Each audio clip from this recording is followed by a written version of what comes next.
Mavs fans, of course, are a bit emotional right now. They have a great win last night, very shorthanded, and they find a way to beat the Warriors, who had been rocking and rolling really since the Jimmy Butler trade, and Steph Curry had been playing it out of his mind. But Kyrie Irving was the monster last night. Here he was with SVP Sports Center after the game.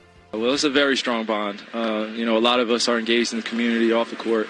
We have family members, friends here. We have partners here business-wise. And then you add on to us being part of Dallas Mavericks as a global group, our organization.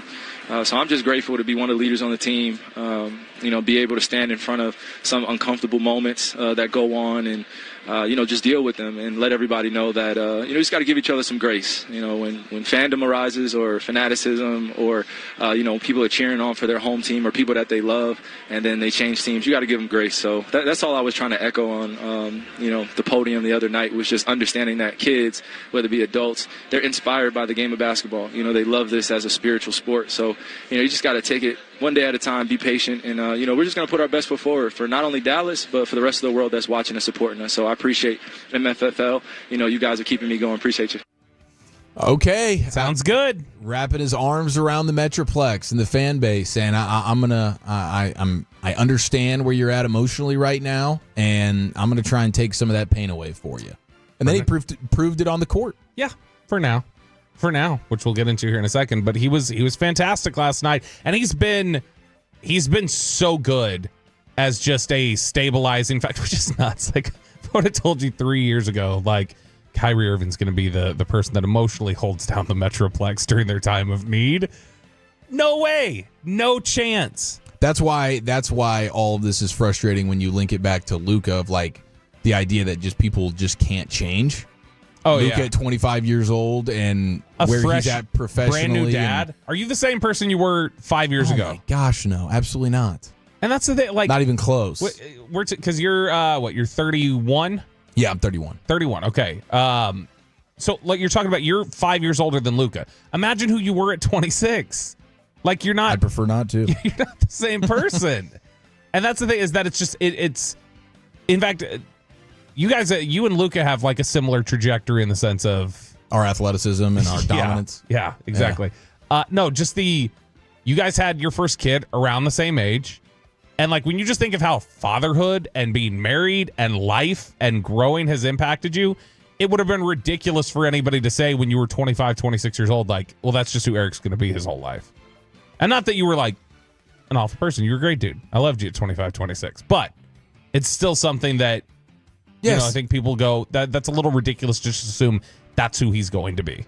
Right. And Kyrie's the perfect example of that right now. On your team, right in front of your eyes. Took him till he was 30, basically, to go like, all right, let's stabilize a little bit here.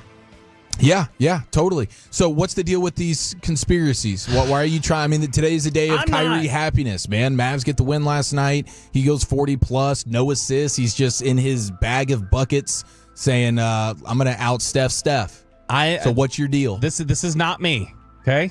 This is not my conspiracy theory. This is the internet's conspiracy theory. They were ablaze with this. I asked you about it yesterday, if you'd heard about it. You had not heard about it yet. I asked Peyton. Peyton did. Peyton was aware that this had happened. Well, he's a conspiracy guy. So if you head over to Kyrie Irving's Twitter, at Kyrie Irving, and I still call it Twitter, not X, because it's always Twitter. Yeah, but you're calling it Gulf of America now. Did you see the Lindsey Fulton on Twitter, who's a big Mavericks fan? Lindsey had edited the Gulf of America thing, and she's like, whoa, look what Google Maps did. And it said Gulf of Trade Nico, or Fire Nico Harris. I like that. Which is good. I'll swim in those waters. Yeah, absolutely. Yeah, I want to take a full dip. But if you go look at Kyrie Irving's Twitter, he's made some changes. He changed his background image. Just it's a series of words. It looks like a Kanye West cover album. Just words after words after words. Where it says, I stand on the side of liberating all oppressed people.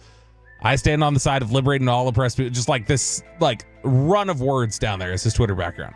And then his Twitter profile picture, he's like a ninja or something. He's got like the headband on and the katana swords.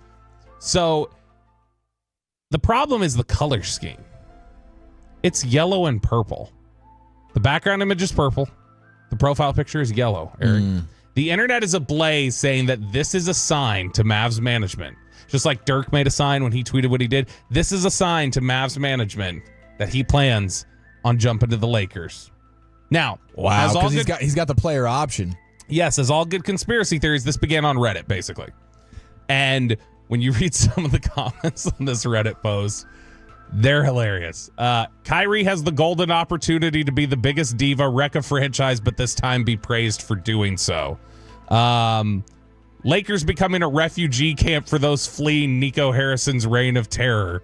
Imagine how incompetent you have to be to get fleeced by the Lakers and they come out the clear good guys.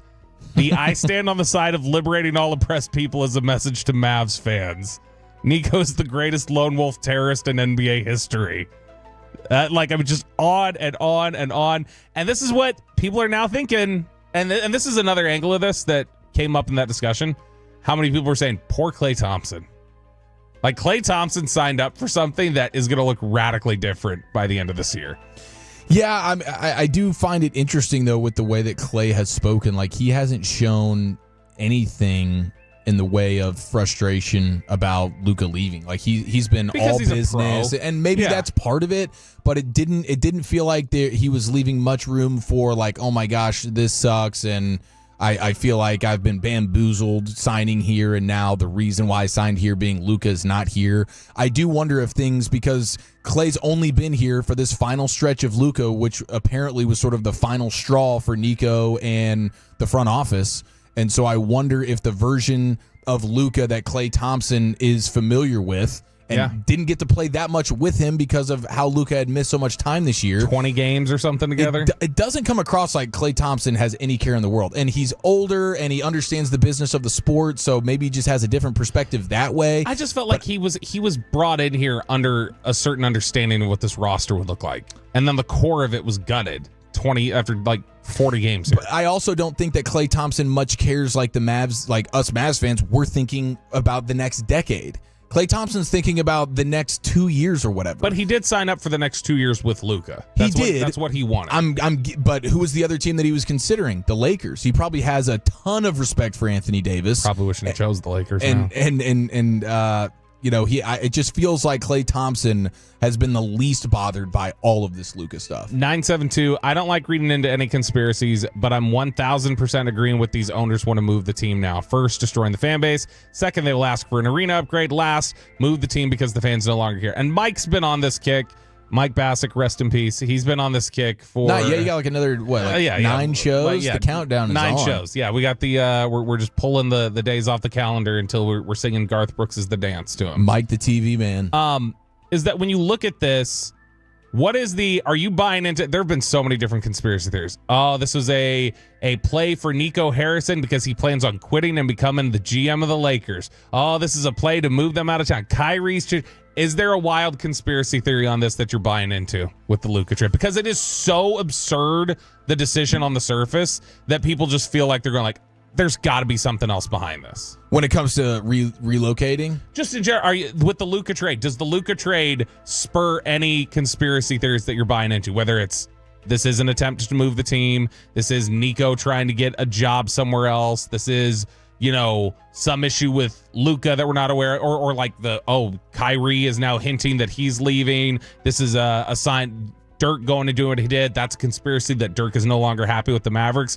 Is there anything that throughout this process you've looked at and said, like, all right, that's a conspiracy theory about this trade that I'm buying into?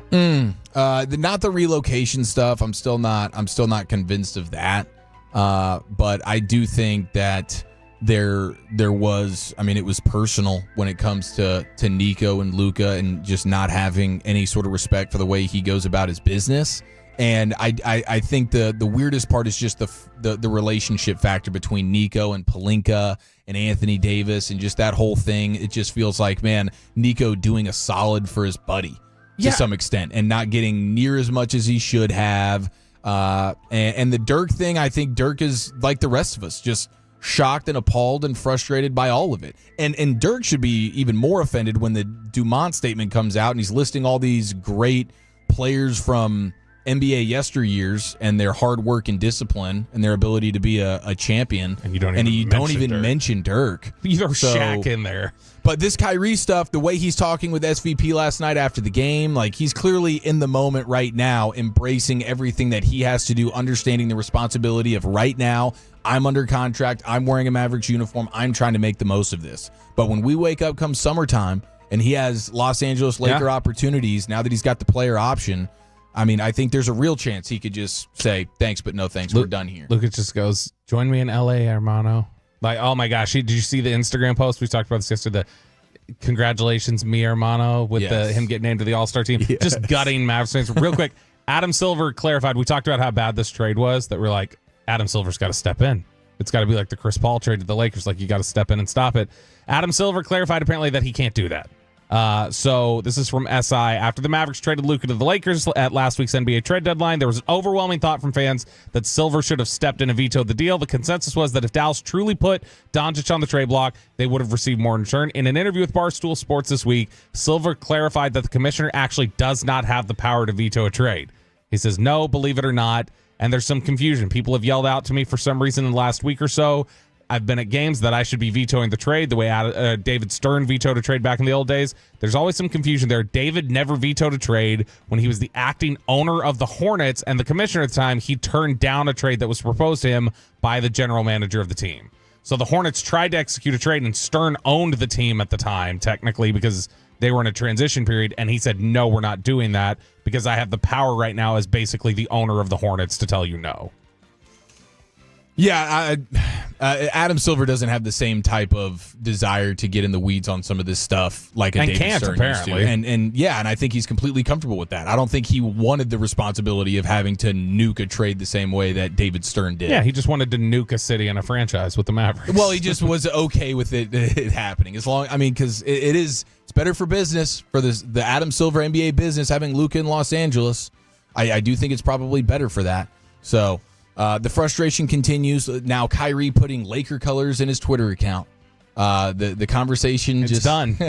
You locking it up? Kyrie to the Lakers for the MLE. It's mid-level exception time. And then it's KD 80 era in Dallas. And we'll get to watch them play probably a good 25 games together next year. They'll probably trade AD for, they'll trade AD back to the Lakers for Rui Hachimura, and that'll be the future of the Mavericks. All right, the Rangers